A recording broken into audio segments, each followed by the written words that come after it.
Hope College, let's turn our attention to the book we love, the bush that burns and is never consumed. The book of Acts, chapter 17, verses 6 and 7. The uproar in Thessalonica is the context. Hear these words. Scriptures say this, verse 6. When they could not find them, they dragged Jason and some believers before city authorities, shouting,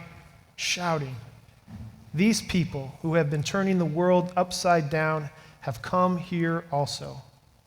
And Jason has entertained them as guests." And Jason has entertained them as guests. They are all acting contrary to the decrees of the emperor, saying that there is another king named Jesus. They are all acting contrary to the decrees of the emperor, saying that there is another king named Jesus. Friends, this is the word of the Lord. It's a season of transition in the country and in the world. When there's transitions that are going on, it triggers a lot of anxiety, and oftentimes, anxiety triggers fear. And you start to fear what you don't know. When you are afraid, you want to romanticize a distant past to try to bring back what you think was great into the present in such a way that you begin to look at others as objects of fear. That's always been the case throughout time and place, throughout history, whatever culture, whatever moment we're in times of transition, it creates anxiety. That anxiety creates fear. And God's response to that is always hope. God's response is to raise up people of hope, leaders that can help us pay attention and to see reality in the mind of Christ, the kind of reality that replaces that kind of fear with hope, the kind of reality that doesn't call for building walls but for building bridges, the kind of reality that asks us to be a different kind of people. In times of great transition, God raises up leaders that are filled with the Holy Spirit, whose minds are shaped by the Scriptures. Friends, this evening we have the privilege and honor of having one such leader among us. Reverend Dr. Gabriel Salguero is here as the World Christian Lecturer for Campus Ministries this year. He'll be giving a lecture tomorrow night in the new music hall called Daniel and Esther, the Impact of Migration on the U.S. Church. He's literally somebody who bears witness before presidents and congressmen and senators, but always has the gospel vision to talk and walk with the poorest, to the imprisoned, to the stranger and the alien in our midst. He's somebody who has a large heart for God. And whenever you have a large heart for God, you always have a large heart for people. It's the kind of heart that casts out fear because it's been replaced by love. Gabriel is one of those kinds of leaders that can help us see. And tonight, we are so privileged that he'll be in the pulpit of hope. He'll be in chapel tomorrow. He'll be at the lecture at the music hall at 7:30, unless you didn't hear me, 7:30 tomorrow. But would you please give a warm and hospitable and passionate welcome to Gabriel.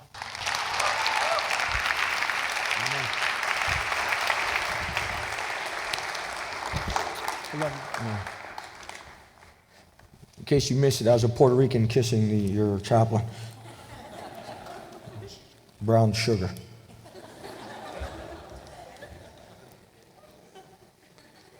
Good evening, Hope. I got to warn you, I was raised Pentecostal. So when I say something, I expect people to just say something back. Good evening, Hope. Yeah. And I'm glad to be here at Hope. It's you know how fortunate one could be to worship at a place called Hope. I mean, I wish my church was called Hope. I mean, it's so powerful and it's such a message, and I think it embodies what I'm trying to do in my followership, in my discipleship of Jesus, which is to embody, to incarnate, to preach, to proclaim, to dance, to paint, to sing hope into the dark places of the world. I think it's what Christians are called to do, to sing, to dance, to engineer, to design, to tech their way into places of hope, or create spaces of hope in the dark places of the world. And you heard pastor, or chaplain, we call him Pastor Trigg, read from Acts 17. Say with me, transition. You'll get used to it. Say with me, transition. So transitions are not easy. Transitions are not easy. Trigg is correct in that when transitions happen, it produces a whole host of sentiments: fear, anxiety, sometimes despair, cynicism, nihilismo. Las transiciones no son fáciles, producen dolor, miedo, ansiedad, y a su peor, odio. At their very worst, they can produce hate. Transitions are not easy. And so the book of Acts is an important book because the whole book of Acts is about transitions. The church is moving. They're a homogeneous church, predominantly Jewish church, but by the 9th chapter of the book of Acts, they're not Jewish anymore. They're multi-ethnic. Not just multi-ethnic in the base. You'll have it in Acts chapter 5, where you have Greek widows and Jewish leaders, and then in Acts chapter 6, and all the way up to Acts 9, where Saul has a Jewish name, but just to be relevant to a Greek culture, he chooses to use the name Paul. And so there's a lot of transitions. Say with me, transitions. And these things are not easy. And so I'm so grateful that the church has navigated transitions before. What I'm here to tell you is that the transitions we're experiencing in America, in the global north, in the global south, it's not that new. Christians have navigated transitions before. And the word I want to say to you in the midst of this transition is fear not. Don't be afraid. Did you know that the phrase fear not appears almost 365 times in the Bible? One for every day of the year, because we need to hear it a lot. Because I don't know about you, but I'm often afraid. I'm afraid of transitions. I'm afraid of how people will respond to transitions. And you might ask yourself, or you might ask me, Gabe, I'm so glad you asked me, what are the transitions that are happening in our society? ¿Qué es lo que está pasando? Right? Immigration, mixing of language and culture, economic stress, student debt and loans. And transitions can produce anxiety and fear. But there are agents who help us navigate transitions. God always lifts up women and men who help us through the power of the Holy Spirit to navigate transition. The text you heard this evening, these are the men that help us navigate transition. And these are obstinate men. Say with me, they were hard-headed. Say it again, they were hard-headed. Because when you start reading chapter 17, that they're about to be captured again, they're about to be put in prison again, I want to tell you that just in chapter 16, they had just been imprisoned. They had just been incarcerated. And so, apparently they didn't learn their lesson that trying to change the world could end with you being arrested. Because in Acts chapter 16 is one of the most famous texts in Pentecostal tradition. We sing it all the time from Fred Hammond. Late in the midnight hour, God's going to turn it around. He's going to work in your favor. Yeah, that's a great song, except that song was sung in a prison in Philippi. And the two guys who were singing that song had just been beaten within an inch of their life. So Acts 17 comes on the feet of two guys because they wanted to change the world, being beaten within an inch of their life. And these guys did not learn their lesson. They're resilient.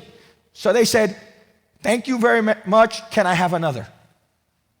They go to the next town and repeat the very same offense for which they had been beaten in the previous town.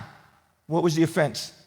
Having the audacity to think that people can change by the power of the gospel. Having the courage to proclaim that there's another king and it's not Caesar.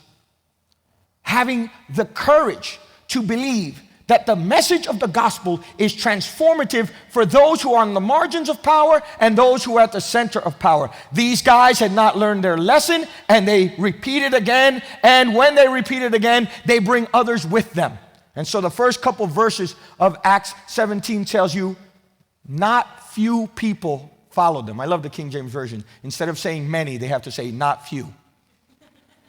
And they talk about women who are affluent. Some powerful women, some business women followed them, and some teachers. And it's a motley crew. Say with me, motley crew. I think that in the times that we're living of transition, we should not be afraid of what God is doing, but rather we should, to use a theological term, embrace the zeitgeist. We should embrace what God is doing. And God is doing an awesome work. God is allowing a Puerto Rican from New Jersey to speak to a bunch of young men and women and some professors in Holland, Michigan. When I was born, I assure you, I never thought I would be speaking to a bunch of young people in Holland, Michigan. So God is doing something that I could learn from you, and hopefully you could learn from me, and there's mutuality of learning, but that makes some people nervous because transitions take courage. And for the next couple of minutes, I want to talk to you about hope and courage in the midst of transition. Hope and courage in the midst of transition. I'm a Jersey Rican. Let me explain what that means. I'm a Puerto Rican born in New Jersey. My wife is a New Yorican. Does anybody know what that means? She's a Puerto Rican born in New York. She always reminds me that that's not the same because New Jersey is another country from New York. And she says it with this kind of disdain. And I pastored for some time, and I pastor now, a multi-ethnic church where 1/3 of the church was Chinese. We were in Chinatown. 1/3 of the church was every Hispanic group you could think of, because Latinos or Hispanics are not a monolith, just like Anglos are not a monolith, just like young people are not a monolith. And 1/3 of the church was English-speaking of every stripe: white, black, African, African-American, West Indian, Haitian. Right? And it was a challenge. Say with me, transitions are not easy. And my first week, we had worship services. The early morning worship service was in Mandarin. Now, check this out. A Puerto Rican from New Jersey leading a Mandarin language worship service. The end cometh. And because I'm Puerto Rican, part of my culture is I hug. I'm a hugger, right? I just met Trig. I just met him today. I think I've hugged him 8 times. He's not uncomfortable at all. He's okay. And then I just kissed him on the cheek. He's still recovering.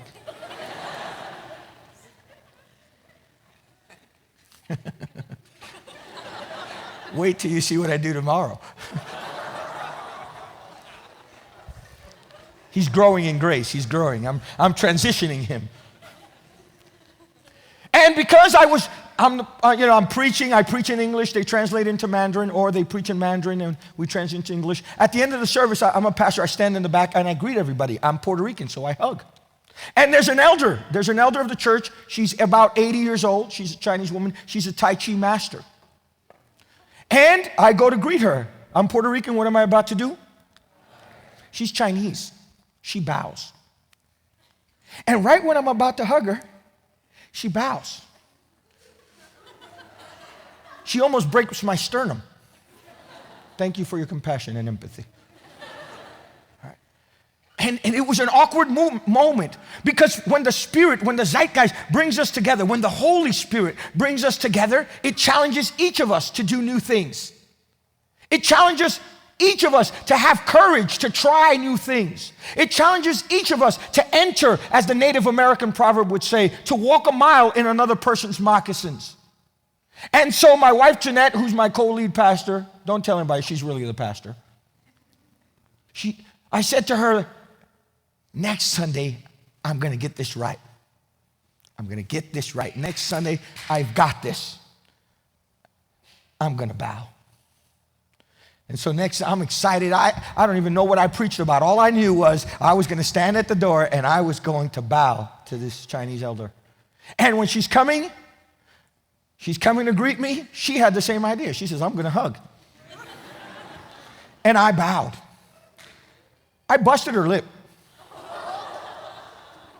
She's a Tai Chi master. I was afraid, very afraid. Because to be the people of God can also often be messy. Broken sternums and broken lips.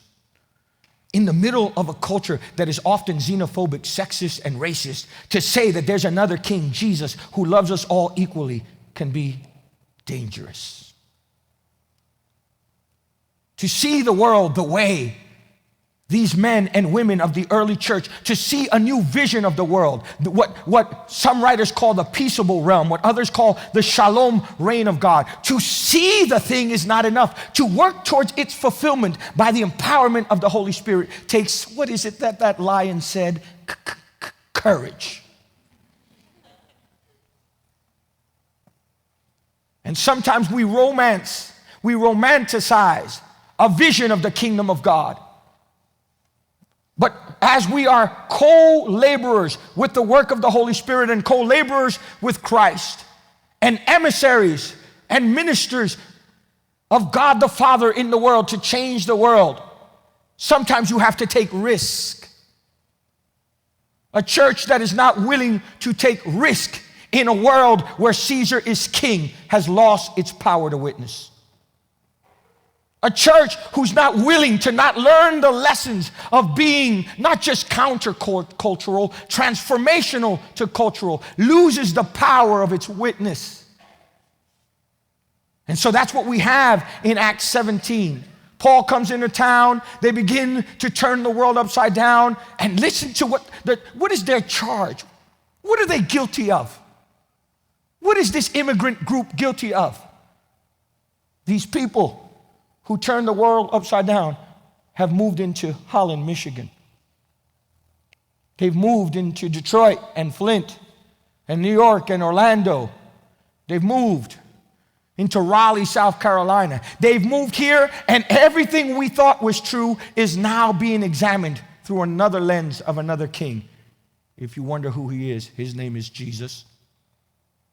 That makes everybody nervous because they hold on to power. And the enemies of hope, the enemies of transformation are called fear. You're afraid of what you might lose, but what you don't know is the glory of what you might gain, of the new world and of the new kingdom. The second enemy is despair, cynicism. You know, how many of you are watching these films that are coming out, these kind of Orwellian films of despair? With Katniss and, what was the name of that movie? You know, Hunger Games, right? And Maze Runner, right? These are dystopic visions of the world. They're actually fall in the genre of a dystopic novel. They're dystopic novels in the vein of Aldous Huxley's A Brave New World and George Orwell's 1984. That the world is falling apart and we all need a hero. And preferably young and good looking. With the tan. Yeah, it's funny how few heroes in American society are middle-aged or older. And the vision of what the society should be is often things are crumbling, things are going backwards, and we don't know what to do with the world. Despair, cynicism, and fear are three great enemies of hope. Despair, cynicism, and fear are three great enemies of hope. Despair, the belief that things can't get better. Cynicism, the belief that everyone has an agenda. Fear, the belief that I will lose it all. They're the enemies of hope. And this is what's happening in Thessalonica. People are afraid. They're desperate. They have cynicism, and they want to quench the rebellion. They want to put Paul and his comrades in a prison so this new thing that's coming in would be stopped. I want to tell you, Dr. King was not wrong. when he said, the arc of the moral universe is long, but it bends towards justice. Truth crushed to the ground will rise again. In other words, if it is true, it will win. If it's based on the love of God, it will win. It may take some time to get there. It will have fits and starts. It will have victories and it will have setbacks. But in the end, I want to tell you, I have read the end of the book. Spoiler alert. God wins. God wins because love wins. And love is the most powerful force in the universe. El amor es lo más fuerte que existe en el universo. El amor es lo más fuerte que existe en el universo. Y ni las muchas aguas lo pueden apagar. Not even the many waters can quench it. And so we have this love revolution. But I don't want to romanticize it. God is calling you to be part of this revolution. God is calling you to pay the price. God is recruiting. God is looking out throughout the land for a generation of women and men who would say, I am so in love with this kingdom vision that I'm willing to lay down my life for it. That I'm willing to pay my price. That I'm willing to have my Philippi experience or my Thessalonica experience. And often I preach at Christian colleges or I preach at Christian conferences. And I hear speakers come up and they tell their stories in a way that romanticizes the truth of kingdom work. This stuff can be difficult. If it were easy, we would not need the Holy Spirit. And everybody would do it. This stuff can alienate you. It can win you friends, but it can win you enemies. Some years ago, I wrote an op-ed piece about why Christians, followers of Jesus, should welcome immigrants based on Matthew 25. I wrote the piece. They published it in a New Jersey paper. Some weeks later, at that time I was working at Princeton Seminary, I get a letter in my office. The letter comes to my office, but it's not sent by mail. Somebody hand-delivered it to the reception desk. It had no stamp. You know it's in trouble when it was typed. The front was typed. On the envelope it said, to Reverend Gabriel, blow your horn, Salguero. And somebody thought it was a good idea to bring to me. I open it. It's about 12 or 13 pages long. Somebody had time. Somebody took time to write this thing. It had the most vitriolic, hateful, xenophobic things I had ever seen. It was intense. I was like, well, we'll just put this on the shelf. But when I go to look at the last page, something startled me. It shook me to my very core. There was a picture of me. It's like, where did this person get this? And in that picture, I was beheaded. I was decapitated.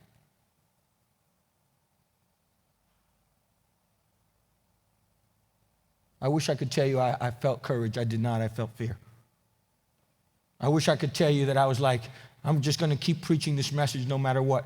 My initial impulse, my impulse still at times, was to retreat into some corner in the fetal position and say, God, send somebody else. The reason I was worried is because while I was working at Princeton Seminary, my oldest son at that time was about 5. And he was at Princeton Seminary daycare at a place called Dupree Center for Children. And I knew that person who hand-delivered it knew where I worked, which also means they possibly knew where my son went to school. I was afraid. I panicked. I called the university president. I called the seminary president. I called the security for Princeton Seminary, the security for Princeton University, the police, the Princeton Township Police, the Princeton Borough Police, the local police, and the state police. I was afraid. When I called them, they took care of it. They looked into it. They took the letter. They looked at the fingerprints. I called my wife, my beautiful, gorgeous wife, Jeanette, and I called her and I said, we have a problem. She, too, began to panic. She says, you have to go to the school. I went to the Dupree Center.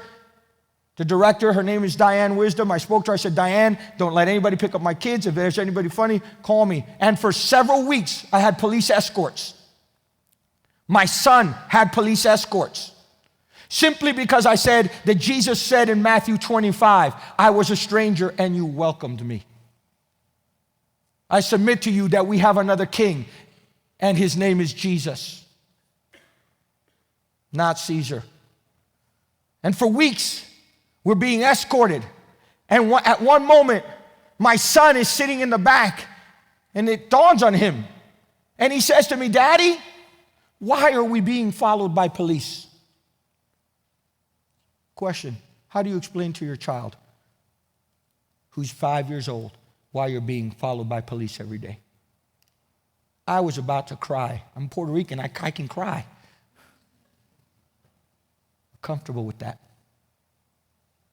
And right when I'm about to speak, broken, tears coming out of my eyes because my commitment to Jesus exposed my children to danger. Right when I'm about to cry, he answers, because out of the mouth of babes, God perfects worship. He says to me, is it because we've done something good?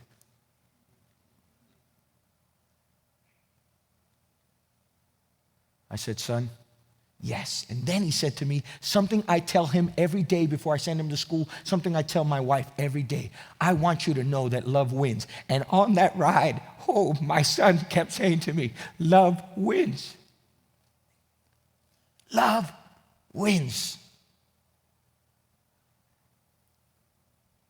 It gave me courage for the journey.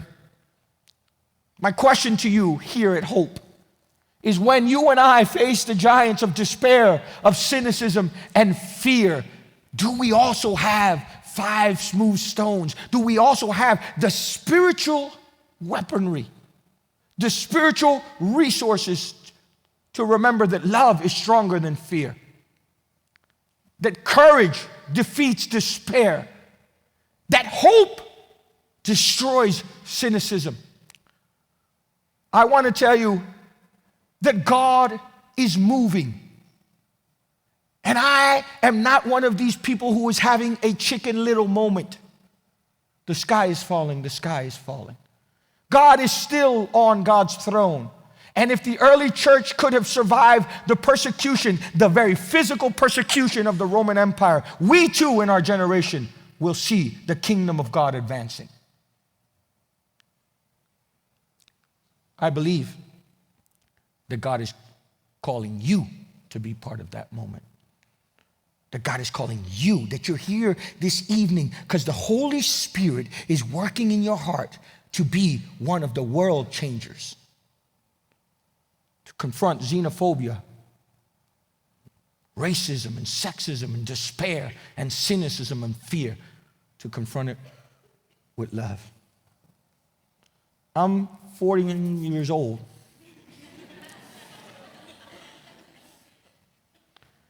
And I've seen some great challenges. I want to close by sharing a reflection from C.S. Lewis's Chronicles of Narnia. Lucy asked Mr. and Mrs. Beaver, you remember this scene in Chronicles of Narnia? Lucy goes up, she's asking a question about Aslan. And her question about Aslan is he safe? Is he safe? Is Aslan safe? Mr. and Mrs. Beaver, how far is this?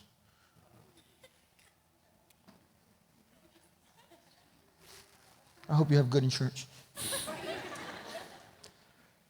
Mr. and Mrs. Do you remember what Mr. and Mrs. Beaver told Lucy? They said, Lucy, he's a lion. Es un león. Of course he's not safe. He's a lion. But he is good. So I want to remind you that when you signed up, when you accepted the call of grace, I know many of you are reformed, irresistible grace. You signed up to follow a lion. Yes, a lion who's a lamb. Yes, one who is the paradox of authority and vulnerability, of courage and humility. Andy Crouch has just written a book called Weak and Strong about what it means to be a Christian that embraces Christian courage and Christian humility. That when you signed up to take on your cross, you signed up to follow a lion, not a butterfly, and they're pretty. A lion that will show you all the glories of the jungle, but also expose you to all the dangers. Because you were created to change the world with the love of Christ. And you're standing at the precipice. Somebody in your neighborhood says something racist, and you ask yourself, should I follow Aslan and challenge him? Somebody in your immediate circle says something sexist, and you ask yourself, should I follow Aslan? Somebody hears somebody speaking Spanish, and they whisper under their breath, this is America, you should speak English. And you ask yourself, ¿debo seguir Aslan?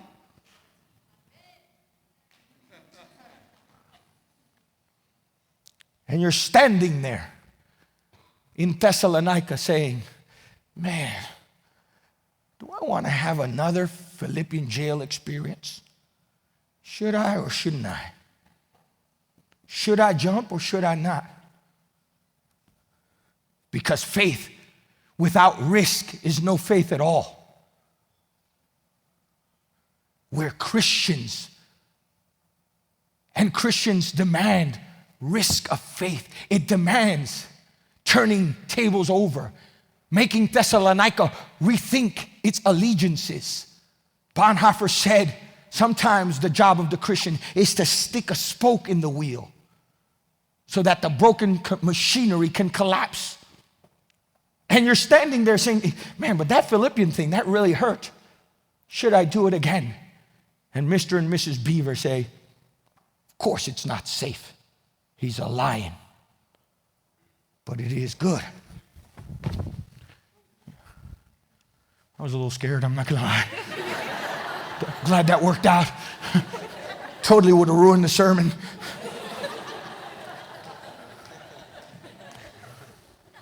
I'm Puerto Rican. I went to a Reformed seminary, and I remember preaching class. They said, please don't leave the podium. Something about space. You know, there are all laws of you preaching folks. There's laws. I said, dude, that's so Dutch.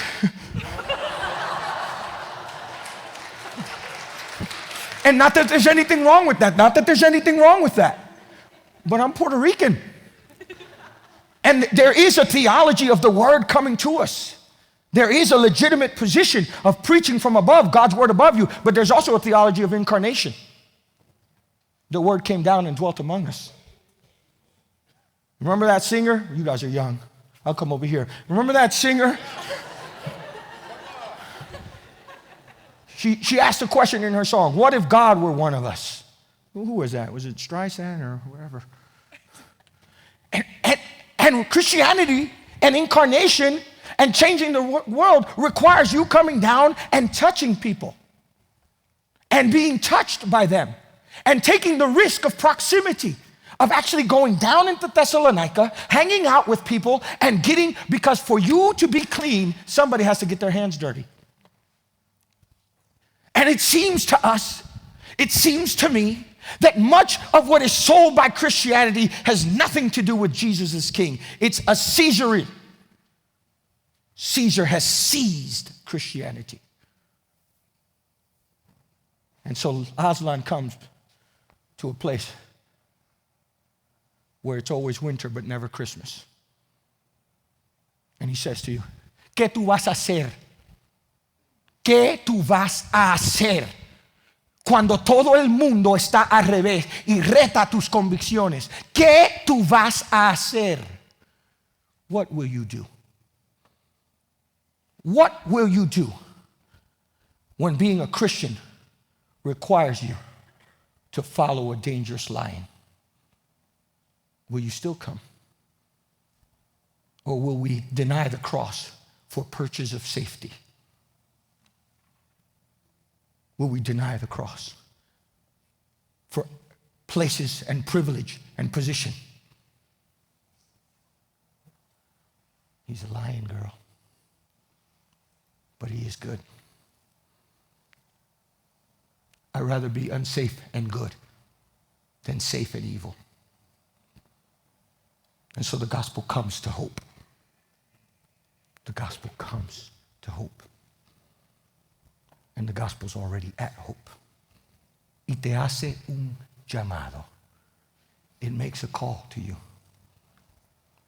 Will you turn the world upside down? Do you believe in the power of the Holy Spirit to use you, yes, you, to turn the world upside down? Whether you're studying chemistry, or physics, or biology, or math, or theology, or youth ministry, God is counting on you. No, God is inviting you. Will you come down to Thessalonica, where they lock people up? I want to close. I got arrested once last year in the month of October, twice in the month of August. I get arrested a lot. Like, not a lot. Not. More than a pastor should, I think. Did you know that most of the New Testament is written from prison? The greatest revelation in the New Testament, the book of Revelation, is written from an island prison. I think we need to get locked up more so we can see better. And I'm sitting there. You want to know why I got locked up? Do you want to know? Do you want to know? Okay. I got locked up because me and a bunch of other pastors, we committed civil disobedience around a certain immigration ordinance in a place where we lived. And I remember when we're walking, I mean, it was totally set up because when you commit civil disobedience, it's not like you're really in danger. You tell the police beforehand, it's usually very organized. But apparently one of the cops didn't get the memo. And when I get arrested, he puts on the handcuffs, and I'm like, okay. And he put them on snug. They were snug. You know, and can I tell, how many of you are ever tempted to be unchristian? How many of you are lying in the house of God right now? Because he put them snug. And I was like, oh, ooh, devil? I mean, yes, officer. We go into the paddy wagon, and there's a pastor there who's 68 years old. 68 years old. And he starts singing. Singing. Because you have to have a song in the midst of foolishness, hate. The German theologians call it a cantus firmus, a firm song. Every movement in America had a soundtrack. So does the gospel. And he began to sing, my God is an awesome God, he reigns from heaven above with wisdom, power, and love. You're getting it. My God is an awesome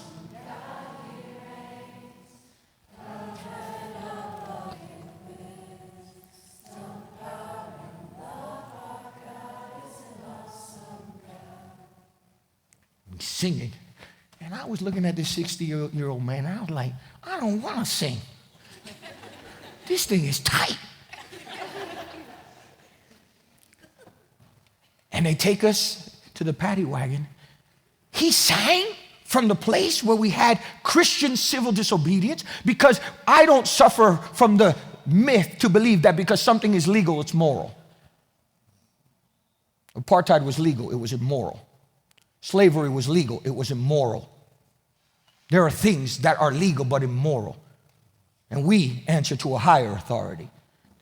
We have no king but Jesus. I'm like, I don't want to sing. And he looks at me, I'm in my 40s, and he says, boy,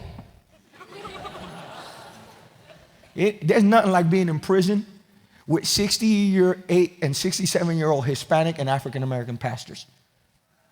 They have a theology of experience. He said, you better sing. I said, I don't feel like singing. He said, boy, we don't sing because we feel like it. We sing because it brings hope into the room. I was like, our God is an awesome God, He reigns.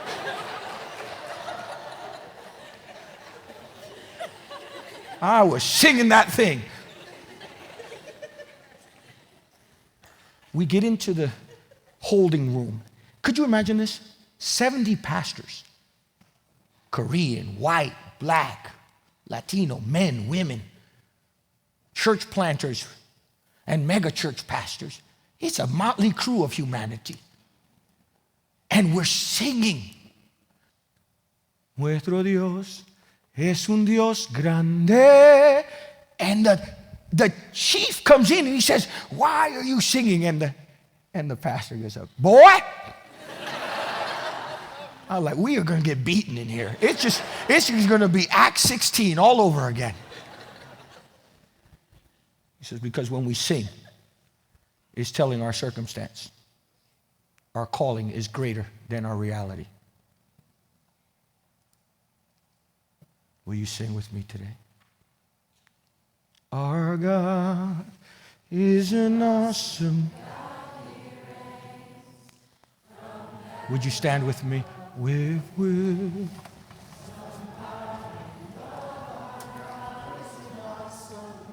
Come on. Our God is an awesome God.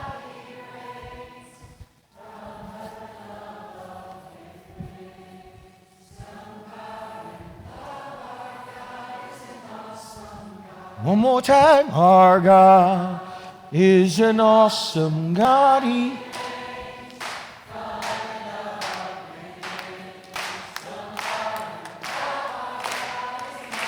One more time. Our God is an awesome.